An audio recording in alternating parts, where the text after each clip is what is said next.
بله تماشاوان اجازه الهاجی برای خدمت جانبرز فادی مرعی سرک اوفیسا پیوندی انگشتی شپلا پیش رجع کرد لسوریه برز فادی دنباش پیشوچون نهال رجوع کردستان نزیکون برای عنکسو پیاده تچاوا شروع بجرد که تچاوا دنرخینم بیش سپاس سلاف شترش همو کارمنده قناة آرکی و همو تماشوان نيجر وك انجمنان اجتماعي كردي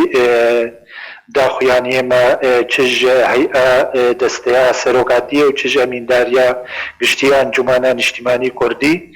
مباريني كر سرفا داخوازي يكريزيا مالا كردي او بريارة انجمنان اجتماعي كردي لسوريا فكرنا اوفيسي انجمنان اجتماعي كردي شخوا او قردنا اوفيسا بإرادة انجمنان اجتماعي كردي هاتن قردن وقت بريارة كيجي إدارة ذاتي اف اوفيس هاتن قردن وقلق اوفيس هاتن شوطاندن وخراكرنجي تبليو هناك وقت انجمنان اجتماعي كردي ام تكستكن وقت كاري خوا ماما راوستان دي جبر اوفيسا کاری ما بردوام بود، چالاکی ما بردوام بود. دیسا ام ارینی لوا داخوازه اکریزیام مالا کردید میزنه. حتی وقتی که او اف تشتي ام وك اريني مسار كري فكرنا اوفيس ايرو حاضر كرين جيرد ب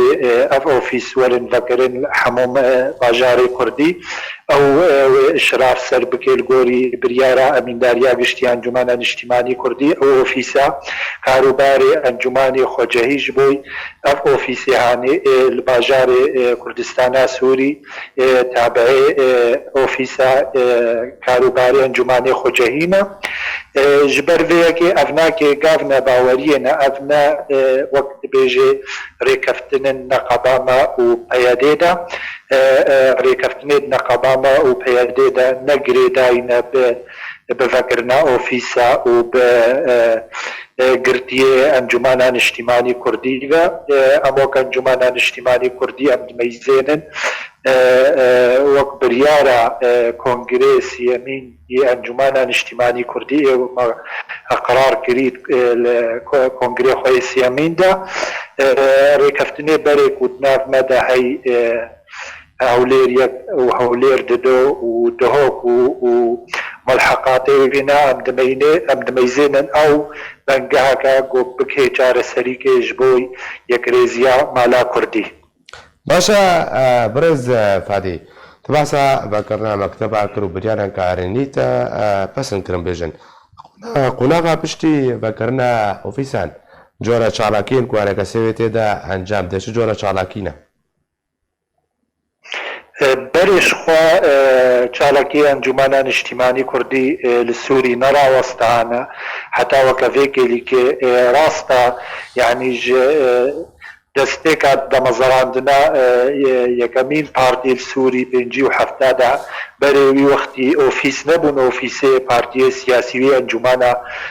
نیشتیمانی کوردی لە سووری وی چاخی تەفگەرا سیاسی کوردی کاری بەردەوام دکرد حتا وەکە vêkelîkê dîsa wek çawa ofîs vekilî bûn wek çawa ofîs hatin girtin biryarekê ji îdara zatî karê encûmana niştimanî Kurdî li Sûrî narawestê wê karê xwe berdewam bike bi rengê ku ew dixwaze û bi şeklê ku ew dixwaze. باشە برز فادی ئەم بێژن ئەو ڕێکەفتن ئەنگۆ نزیکبوونا هەنەکەسێ و پێدێ تەگوکول باژار و باژارۆکە ڕۆژاڤایە کوردستانی وەرێ بجیکردن هەنەکەسێ ئۆفیسیان خۆ چاڵکی خۆدە بەردەوام بێ ئافرین دبندەستێ تورکیادەیە سەرێکانی دبندەستێ تورکیادەیە گرێسپی دبندەستێ تورکیادەیە ڕێکەفتنا قەسەدێ بە توێ بە ئەمریکا و رووسیا هەیە حتا 30 کیلۆمتر بەکشێژ سنوور قالوا او ركبتن وكي دري بجي بسر عرضي نابز 30 كيلومتر دا نزيكي سنور باجار وباجارو كان يندر بي 30 كيلومتر بلش خو او ركبتن ايغودنا برا امريكان وروس وتركي دا انه بيادي دوري سينور بكفي 30 كيلومتر پیادهش خوا نجز اکج ویره کفتنی وقت بیجه خودیه بریاری او ویدر ادمینه ادا تنفیز دوری سینور بکوه افناکی افری کفتن براستید نافبرا ترکی و روسی و امریکا دا افری کفتن چه بونا وەک ئەم تەف دەزانن ئیرۆ ئالیکی پێدێت داخواز دکێ و بەنگاوازاوێ یەکرێزیە مالا کوردی و نەفسا وەقتدا دچێ ڕەخ شامێ لە حمێمیم داخوازا ڕێکەفتنێکی برێجیما سووری رەژیت کرد لێ دەرێژی تێخواستن ئەن و گاڤایەک رێزیە مالا کوردی چێ ببێت ناوبەرە ئەنجومانە نیشتیمانی کوردی و پەیادێدا هەر طرفێک مووقفێ خۆزەلال بکێش بۆی وەک ئەم تەف دەزانن ئەنجومانە نیشتیمانی کوردیش دەستێکە دامەزەرانە ئەنجومانە نیشتیمانی کوردی مووقفێ خۆزەلال کرد ئیرۆ هەندەروێ ئۆپۆزیسیۆنێدا کار دکێ و گفتوگۆی لە ڕەخ رێجیمێ دکێ جنێف و محافلێ دووەلی ji ber vê yekê jî heker ev yekrêziya mala Kurdî